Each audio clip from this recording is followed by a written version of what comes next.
Don't you have personal control over what you purchase in the supermarket or how often you go or not go to KFC?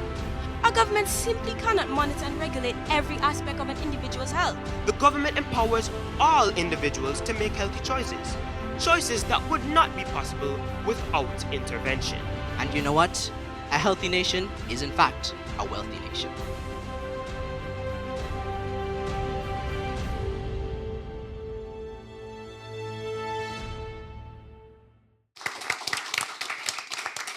Good evening, everyone, and welcome to Encounter 2 of Round 2 in the 2025 Caribbean Union Bank Inter-Secondary School Debate Series. This is a production of the Ministry of Education, Education Broadcasting Unit.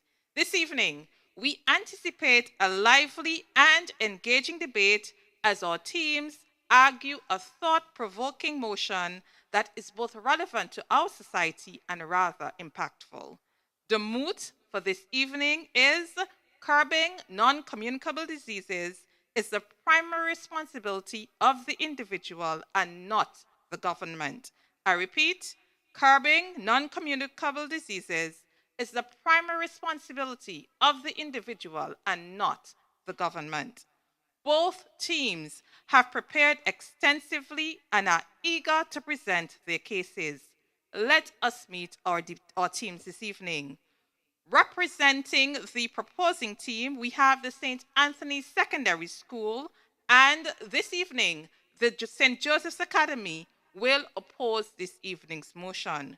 We now turn to the debaters, and we ask them to introduce themselves. We begin with the proposing team, the St. Anthony's Secondary School. Good evening. My name is Janelle Michael. I'm a fifth form student at the St. Anthony Secondary School, and I'm first speaker. Good evening. My name is Faith Moses. I am a fourth form student at the St. Anthony Secondary School, and I am the second speaker. Good day. My name is Justin Ayub. I am a third former from St. Anthony Secondary School, and I am first backup. Good evening. My name is Jaden Carter, and I am a third former from the St. Anthony Secondary School, and I am second backup. Please welcome Team St. Anthony Secondary School. Opposing this evening's motion is the St. Joseph's Academy, and we will now meet their debaters. Good evening. My name is Ruiz Tit. I'm a fifth form student at the St. Joseph's Academy, and I am first speaker. Good evening. My name is Nicholas McCalmont. I'm a fourth form student at the St. Joseph's Academy, and I am the second speaker. Good evening. My name is Aidan Ramnarain. I am a fourth form student of the St. Joseph's Academy, and I am first backup. Good evening. My name is Chad Samuel of the St. Joseph's Academy. I am in fourth form, and I am second backup. Please welcome Team St. Joseph's Academy. Adjudicating the debate this evening is an esteemed panel of judges who will assess the teams based on their presentation, delivery, rebuttal, and teamwork. Our judges for this evening are Mrs. Farrell Hill Mercedes, counselor at the Antigua State College; Mr. Gavin Emmanuel, director of the Archives, Antigua and Barbuda; Mr. Shavar Maloney, marketing, communications, and commercialization officer, University of the West Indies, Five Islands campus. Please give our judges a round of applause. And ladies and gentlemen, as I usually do every evening, I wish to remind you that our judges' decision is final. I also wish at this time to acknowledge the presence of a special guest in studio with us this evening, Mrs. Valerie Williams, NCD Coordinator within the Ministry of Health. Please welcome Mrs. Williams. And I'm sure our audience would appreciate her presence with us this evening as she closely works with non-communicable diseases and the government's efforts in fighting these diseases. Now, let us move to the debate format and guidelines. First speakers from each team will have 5 minutes to present their arguments. A bell will sound once, at the 4-minute mark and twice at the end of the 5 minutes. Second speakers will have 3 minutes to conclude their team's position. A bell will chime once at the 2-minute mark and twice at the end of the 3 minutes. Rebuttal speakers will also have 3 minutes each to challenge their opponent's arguments. A bell will ring once at the 2-minute mark and twice at the end of the 3 minutes. Our official timekeeper for this evening is Miss Aisha Lynch. Please give our timekeeper a round of applause. So with all of our preliminaries out of the way, we are now ready to begin this evening's debate. But first, a message from our sponsor, Caribbean Union Bank. And when we come back, the debate will begin.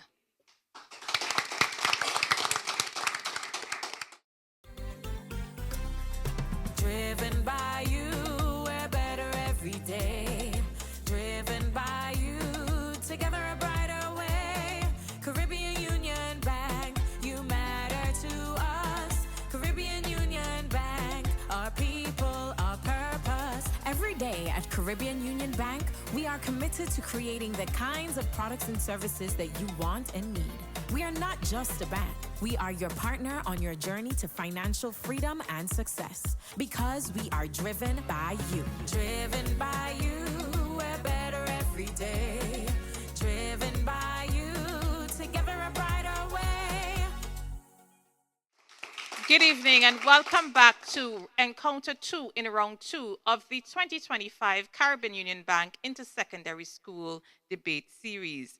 In this evening's encounter, we have the St. Anthony Secondary School coming up against the St. Joseph's Academy, and they are meeting to debate the moot, curbing non-communicable diseases is the primary responsibility of the individual and not the government. This evening, the St. Anthony's Secondary School is proposing and the St. Joseph's Academy will be opposing the moot. To begin this evening's debate, let's welcome the first speaker from the St. Anthony's Secondary School, Miss Janelle Michael.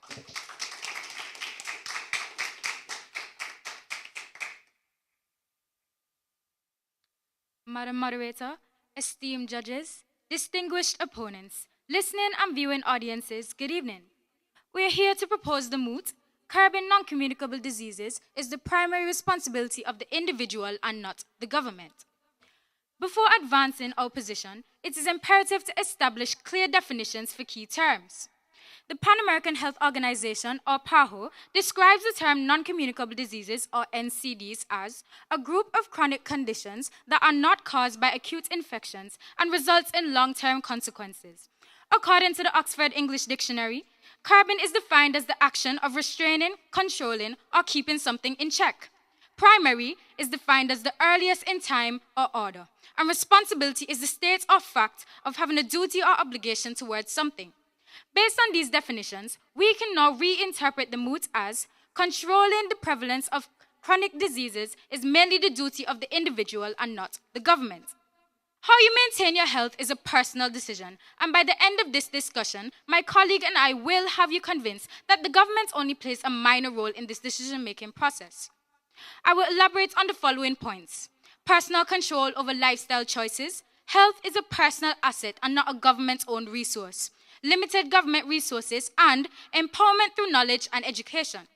My colleague will then discuss tailored health practices, motivation and commitment, and proven success of individual accountability and stigma reduction.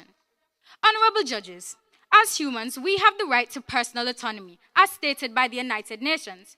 Personal autonomy allows adults with the capacity to make informed decisions. Don't you have personal autonomy over your own health and well-being?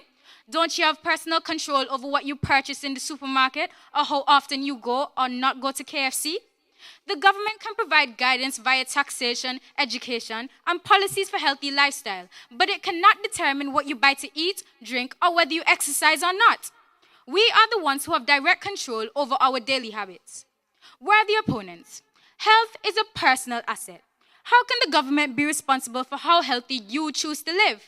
According to the National Institute of Health in the National Library of Medicine, The main risk factors contributing to NCDs involve unhealthy diets, physical inactivity, tobacco use, and alcohol misuse. All these things sound like personal choices to me. In a survey conducted to include persons from all walks of life, an overwhelming majority, over 80%, believe that the prevention of NCDs is a personal responsibility. Government resources are limited. Madam Moderator, it is responsible for ensuring that the population has access to adequate healthcare and education on NCDs. The Medical Benefits Scheme, first established in 1978, was created to provide financial and other assistance to persons suffering from certain diseases. In an interview conducted with Nurse Valerie Williams, NCD coordinator in the Ministry of Health, she disclosed that persons are often diagnosed with 2 NCDs. As a result, the scheme spends more than 180 million EC in just medication meant to treat them, preventable diseases. That money could be better spent elsewhere, like fixing roads to avoid 40% increase in vehicle licensing fees. She further noted that of the 28 government clinics, several are not in operation or may not even be in the village they are meant to serve. This indicates that resources are thinly spread across the island, pushing the consumer to travel further for medical care. This extra travel is a deterrent, especially to those in low-income households.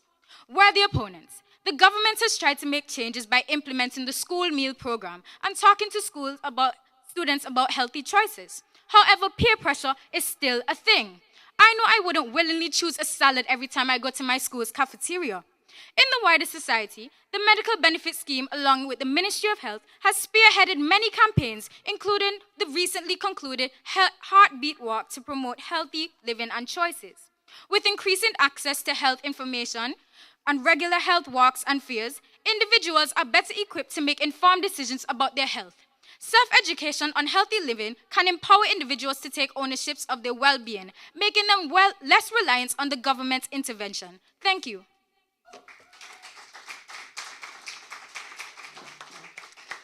Thank you. That was Ms. Janelle Michael, first speaker from the St. Anthony Secondary School, presenting her argument in a time of 4 minutes and 32 seconds.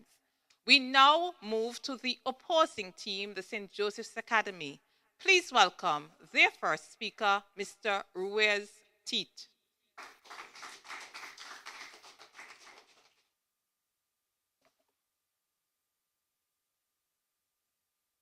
Madam Moderator, honorable judges, worthy opponents, viewing and listening audiences, a pleasant good afternoon.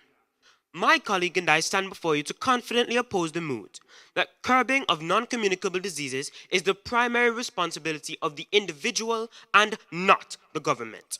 We will prove that while individuals can make choices, the greater responsibility falls on the government. The government must implement laws, policies, and systems to ensure the health and safety of all citizens, just as they do in areas like crime prevention, economic stability, and public infrastructure. Now, allow me to outline the terms which govern today's debate. Curbing, as defined by the Oxford Concise Dictionary, refers to keeping in check.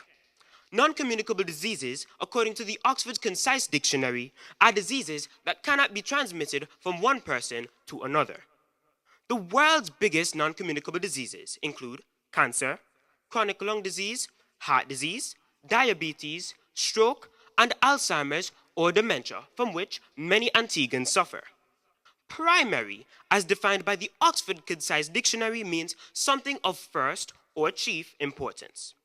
Responsibility, according to the Oxford English Dictionary, is the state or fact of having a duty to deal with something or having control over someone. Government refers to the group of people with the authority and responsibility to govern a country or state. I will address government responsibility and intervention and its influence on corporate interests, while my colleague will expand on urban planning, access to healthy resources, and education and awareness campaigns. With these points outlined, let me show why the government's intervention is paramount. Government intervention promotes equality. According to the NCD Alliance 2017, 80% of non-communicable diseases are preventable. However, they are driven by modifiable risk factors, including tobacco use, unhealthy diets, physical inactivity, harmful use of alcohol, and air pollution.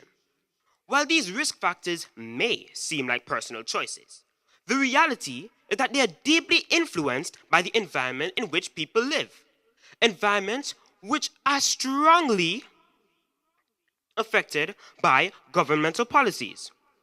The government must ensure equal access to healthy choices for all citizens. Health should not be a privilege for the wealthy. Consider this. A wealthy individual can afford organic foods, private gyms, and regular doctor visits. A lower income individual, on the other hand, may live in an area where fresh food is expensive, fast food is the cheapest option, and healthcare is costly or unavailable. Governments must address these inequalities by subsidizing healthy foods and ensuring schools serve nutritious meals. By implementing these structural changes, the government empowers all individuals to make healthy choices, choices that would not be possible without intervention. Additionally, the government must regulate corporate interests. Left unchecked, corporations prioritize profit over public health. Junk food, sugary drinks, tobacco, and alcohol are aggressively marketed, often targeting children and low-income populations. The effects of this corporate negligence are devastating. According to the Pan American Health Organization, each year, 15 million people die from NCDs between the ages of 30 and 69, and over 85% of these deaths occur in low and middle income countries. Governments must step in to regulate these industries. Examples of effective interventions include placing taxes on unhealthy foods, reducing their consumption, restricting harmful advertisements, especially those aimed at children, and mandating clear food labeling so consumers know exactly what they are putting into their bodies. Consider tobacco regulations.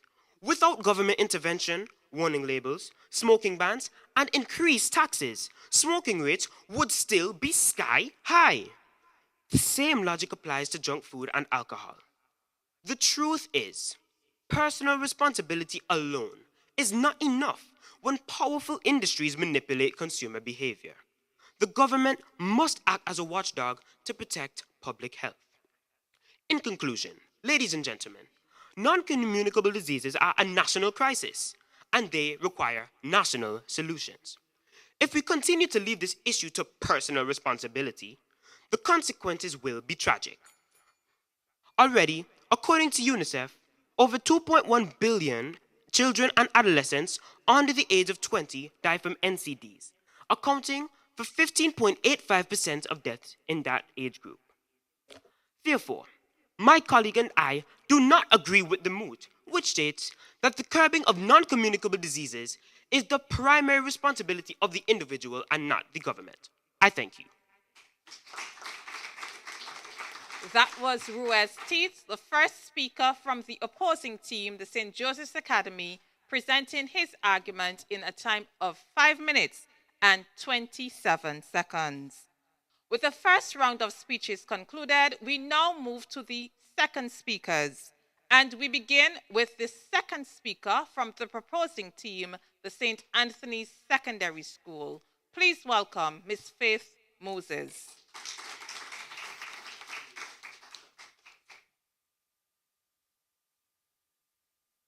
All protocols observed, good evening. I will continue the proposition's argument that curbing non-communicable diseases is the primary responsibility of the individual and not the government. Now, opponents, our government simply cannot monitor and regulate every aspect of an individual's health. Public health campaigns or policies can only go so far. The government does not sit in the doctor's office with you. How can they know which 2 NCDs have influenced your medical history? With dietary restrictions and personal preferences, health plans cannot be designed on a one-size-fits-all basis. They must be tailored and structured to each individual's needs. In fact, it was further discussed in our interview with Nurse Williams, many individuals utilizing the government healthcare facilities fail to follow up with required treatment. We have to stop pointing fingers and start taking responsibility. If you won't follow up on your own health, then who will? Judges, we believe health is deeply personal, and people are more likely to take sustained action when they are fundamentally motivated to improve their own quality of life. Government mandates are just that, mandates. They cannot provide the personal drive needed for long-term lifestyle changes. PAHO even implemented a series of Best Buy brochures to guide policymakers on how to implement changes via taxation on unhealthy habits. I mean, let's be real. If someone wants a soda, a few extra cents won't stop them. If you know Antiguans, they'll cost, pay the tax, and drink it anyway. We're responsible for the things we put into our bodies and our own well-being, not the government. Madam Moderator, let's talk about accountability. Weight loss programs or smoking cessation efforts. None of these work unless the individual is willing to change. If persons are given the right tools and actually care enough to use them, they succeed. By emphasizing personal responsibility and accountability, we can eventually foster a culture of personal empowerment, allowing people to make the right choices regarding their health. I mean, let's be honest. If the government was involved in Alcoholics Anonymous meetings, do you believe people would still go? I highly doubt it. These programs succeed because they're driven by personal choice, not government interference. Now, I get it. Blaming the government is easy, but it is crucial to understand that the responsibility for combating these diseases largely rests on our shoulders. The hard truth is, no one can force you to make better choices but you. It is unrealistic to expect governments to enforce specific lifestyle changes when individuals have the capacity to choose. Even if the government was able to provide all the necessary services, at the end of the day, it is up to the individual to utilize them. I thank you.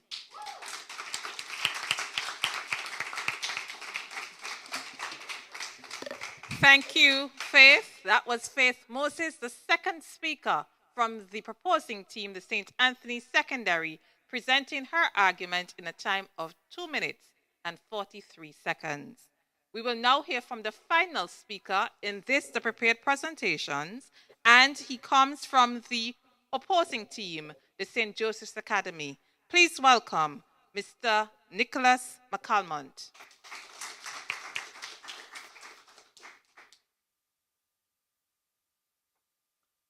Madam Moderator, esteemed judges, worthy opponents, and respected audience.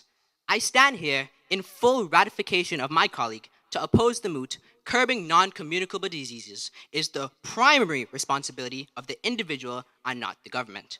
I will further consolidate our belief by suggesting a more social course of action the government can take in order to curb NCDs. In our society, especially in areas which suffer from high levels of poverty, individuals are not aware of and lack the resources to educate themselves on the diseases they suffer from. Since they have no access to healthcare or related facilities, they tend to suffer in silence, especially the elderly who need constant supervision. Thus, to prevent this from happening, the government can play a crucial role in spreading awareness of NCDs through large-scale campaigns. They can implement nationwide campaigns on healthy eating, the dangers of smoking, the importance of exercise. They can regulate misleading advertisements, such as the eating of unhealthy food, and they can ensure health education is integrated into the school curriculum of both public and private institutions. Statistics from UNICEF show that over 2.1 billion children and adolescents under 20 die from NCDs. Ensuring government participation in this way can help decrease bad habits, lowering the chances of NCDs at a young age. Of course, my worthy opponents, you may wonder, how am I going to gain a better hygiene when I can't even go outside for a jog or for a breath of fresh air without going through streets littered with garbage and the toxic fumes from the overabundance of cars? But did you know that the government controls the urban planning of our environment? This directly affects lifestyle choices which accommodate NCDs. Poorly planned cities with limited green spaces, inadequate sidewalks, and deficient cycling infrastructure hinders physical activity. By creating pedestrian-friendly and bike-friendly environments, such as parks and greeneries, physical activity among citizens will increase.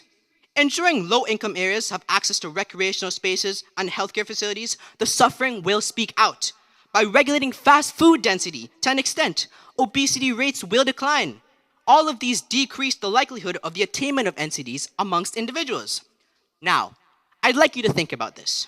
Why do we need to curb NCDs? I'm sure we all know the answer. Health. Health is what we strive for. It's what keeps us alive. I'm sure each and every one of you here today strives to live a healthy lifestyle. But also think about this. What allows us to live these healthy lives? Is it our pride? Our self-esteem? No, it's the affordability and availability of nutritious food. It's medical care. It's fitness facilities. It's all the resources at our disposal we use to live our daily lives. And let me ask you this. Who provides these resources? I'll tell you, the government. The government provides us with the resources to have the liberty to make health choices. And you know what? A healthy nation is, in fact, a wealthy nation. I thank you.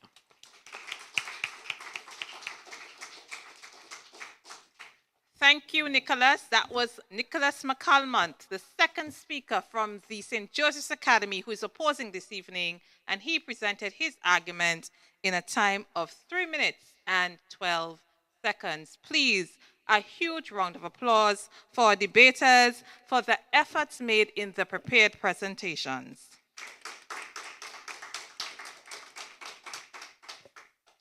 Now, I am almost certain that you will agree with me that so far we have not been disappointed with the arguments put forward by our debaters this evening in regards to this evening's moot.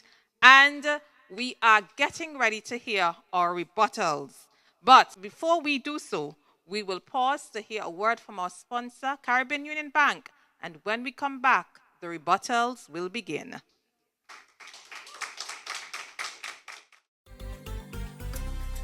Driven by you, we're better every day.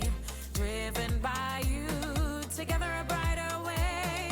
Caribbean Union Bank, you matter to us. Caribbean Union Bank, our people, our purpose. Every day at Caribbean Union Bank, we are committed to creating the kinds of products and services that you want and need. We are not just a bank. We are your partner on your journey to financial freedom and success. Because we are driven by you. Driven by you, we're better every day. Driven by you, together a brighter way. Welcome back, and thank you for staying with us for this second encounter in round 2 of the 2025 Caribbean Union Bank Inter-Secondary School Debate Series. This evening, we have 2 schools, the St. Anthony Secondary School and the St. Joseph's Academy, meeting to debate the moot. Curbing non-communicable diseases is the primary responsibility of the individual and not the government. We are now at the rebuttals, where speakers will challenge and critique the opposing team's arguments. The opposing team, St. Joseph's Academy, will present first, while the St. Anthony Secondary will close out this evening's rebuttal. Each rebuttal speaker has 3 minutes to present their counter-arguments.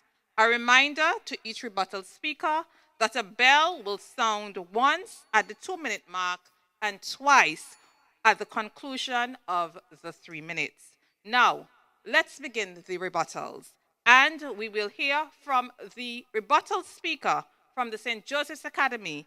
Please welcome to the lectern Mr. Ruiz Titre.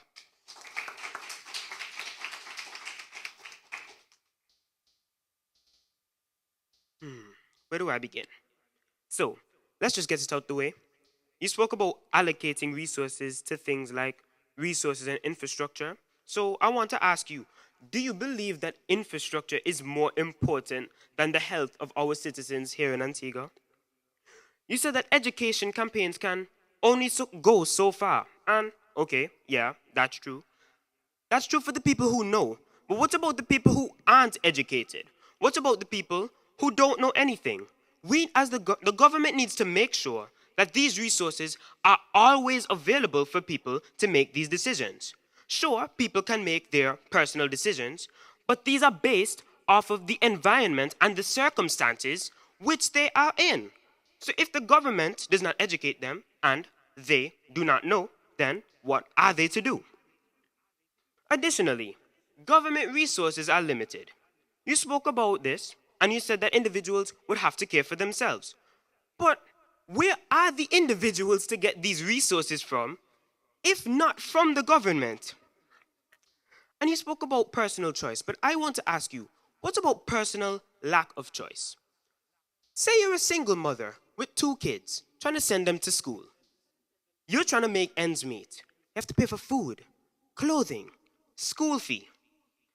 Of course you're gonna turn to a nice $20 pizza that can feed you and your 2 children.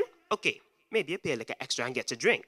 But for the most part, maybe $200 might pull you through the week. Now, if you have to go to buy healthy foods, which are so expensive, while still having to juggle all of these other expenses, tell me, how is she supposed to cope? How is she supposed to manage? To tie into that, you spoke about how, we pay extra to get soda because we want the soda. But what about the people who can't pay extra for the soda, so they can't even pay extra for healthy choices? For some people who live paycheck to paycheck when every single cent counts and the healthier options are the cheaper options, okay, maybe I chose to buy my soda, but maybe it was buy my soda or don't drink anything at all. And finally, you spoke about peer pressure. So I want to ask you, you won't allow the government to affect your decisions as an individual. However, you allow your peers to affect your decisions as an individual. I thank you.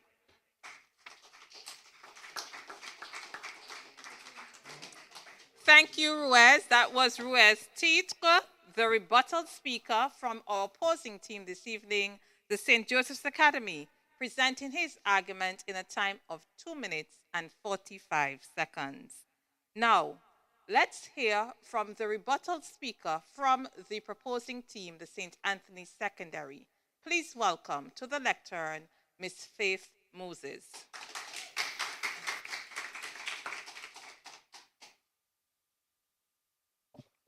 Madam Moderator, esteemed judges, my dear opponents, listening and viewing audiences, good evening. My colleague and I will be rebutting these 3 points stated by my opponents. My opponent stated that there is limited access to healthcare. But judges, there are 28 clinics in Antigua and Barbuda. Walking is very much free, and persons don't need a fancy gym to stay fit. It all comes down to personal responsibility. Another point that was brought to the table by my opponents was a healthy nation equates to a wealthy nation. But my opponents, the population must decide if they want to be healthy. The government cannot force them to be. It all comes down to personal drive and striving to change. Another point that was stated was economic factors, and persons being unable to afford healthcare. But I will say again, walking is free. And there are many campaigns in place, such as the recently concluded Health Walk to promote healthy living and choices, as stated in the proposition's first speech. There are even free exercise classes conducted by the Ministry of Health. In conclusion, we stand firm that curbing non-communicable diseases is the primary responsibility of the individual and not the government. It all boils down to your choice to change and be better. Thank you.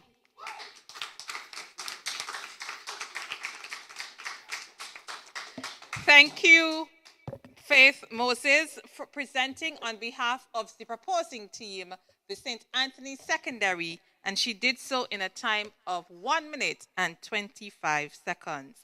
A well-earned round of applause for both teams, please, for their critical thinking, deep arguments, and overall presentations on this evening's moot. Now, it's time for the judges to deliberate.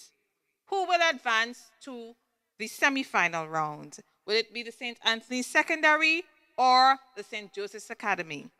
Please stay with us, and you will find out when we return after hearing these words from our sponsor, Caribbean Union Bank.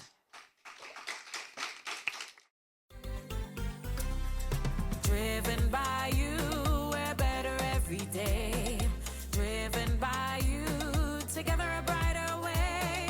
Caribbean Union Bank, you matter to us. Caribbean Union Bank, our people, our purpose. Every day at Caribbean Union Bank, we are committed to creating the kinds of products and services that you want and need. We are not just a bank. We are your partner on your journey to financial freedom and success because we are driven by you. Driven by you, we're better every day. Driven by you, together a brighter way. Thank you for staying with us and welcome back to this, our second encounter in round 2 of the Caribbean Union Bank Intersecondary School Debate Series. We have reached the conclusion of another engaging and thought-provoking debate this evening. Once again, the St. Anthony's Secondary School met head-to-head with the St. Joseph's Academy, debating the moot, curbing non-communicable diseases is the primary responsibility of the individual and not the government. Now, it's time to hear the final decision from the judges. I now invite to the lectern Mr. Gavin Emmanuel to present the judge's report and to announce the winner of this evening's encounter. Please welcome him as he comes.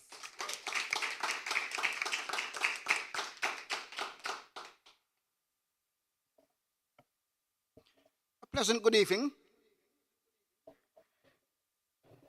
This evening's moot was one of the most difficult that I've judged in a long time. Here are two schools, the St. Anthony's Secondary and the St. Joseph's Academy, who have over the years demonstrated very high debating pedigree. And today was no different. As a matter of fact, it is agreed among the judges that today's debate was worthy of a finals.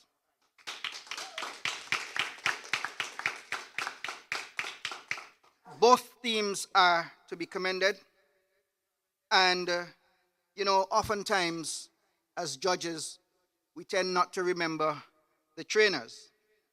But the trainers ought to be commended as well because the quality we're seeing here is evidence of the work that the trainers would have put in as well.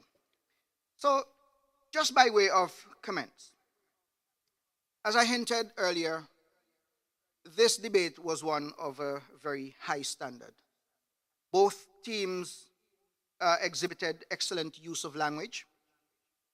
The definitions for the topic were quite sound, and we found that both teams stuck to the arguments as outlined.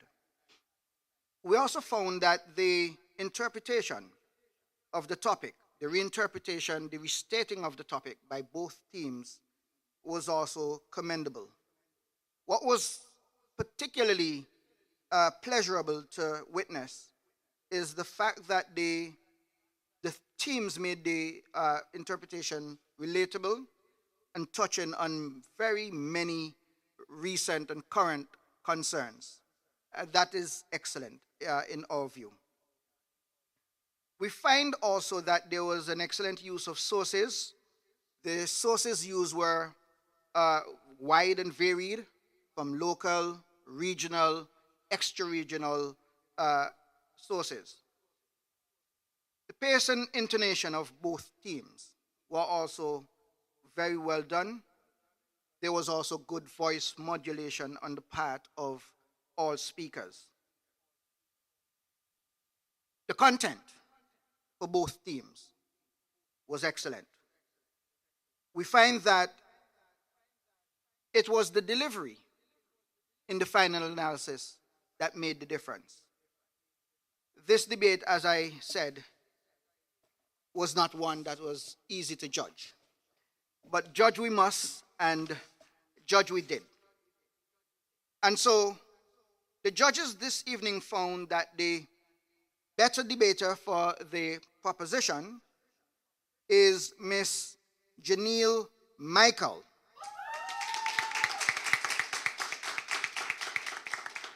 The better debater for the opposition, the St. Joseph's Academy, is Mr.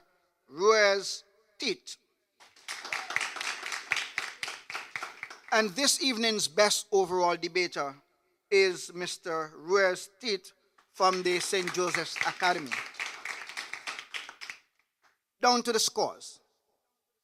The St. Anthony's Secondary had an average score of 75.67 points, while the St. Joseph's Academy had an average score of 82.83 points. Therefore, this evening's winner is the St. Joseph's Academy. Congratulations to both teams. Thank you.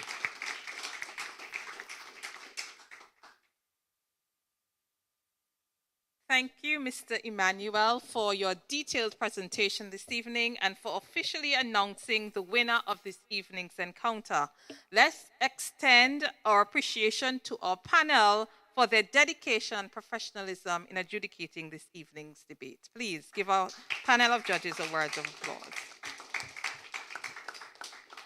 I also wish to congratulate the better debater on the side of the proposition, the St. Anthony Secondary School, Ms. Janelle Michael, and the better debater on the side of the opposition, the St. Joseph's Academy, and also adjudged the best debater this evening, Mr. Ruiz Titre. Please give our debaters a round of applause. And congratulations to the St. Joseph's Academy for advancing to the finals. Now, we will now hear from our debaters as they give their final remarks. And we begin with the St. Anthony Secondary. Please welcome Janelle Michael. Oh, sorry. They're correcting me. Faith will present remarks on behalf of the St. Anthony Secondary School.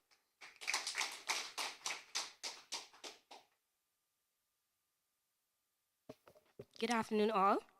First of all, I would like to thank the Almighty Father for bringing us here safely and eventually returning us home. Next, I would like to thank our principal, Mrs. Callias, and our trainer and extended team for encouraging us. Opponents, we thank you for this riveting debate. Next, we would like to thank Ms. Williams for her support and willingness to partake in our interview. And last but not least, we thank the Ministry of Education, ABS, and Caribbean Union Bank for broadcasting and putting on this wonderful competition. To the other members of our debate team again, we'd like to thank you. Thank you again. Thank you, Faith. I will invite the speaker from the opposing team to come forward to offer remarks on behalf of the St. Joseph's Academy.